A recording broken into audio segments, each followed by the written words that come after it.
Now, we're seeing some might have questions regarding the legality of the situation because the relationship allegedly involved a student who was 18. So WCNC Charlotte's Megan Bragg and our Verified team looked into the laws at stake here, and here's what they found.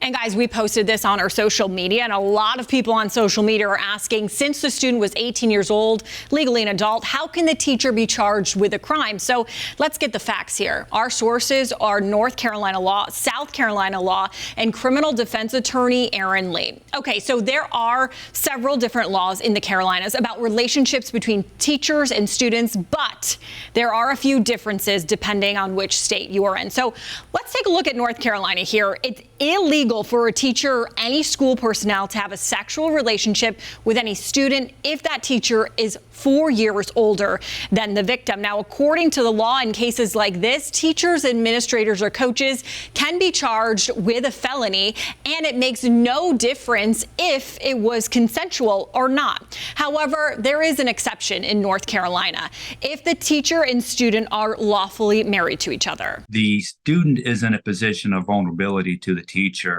in a position of trust for them.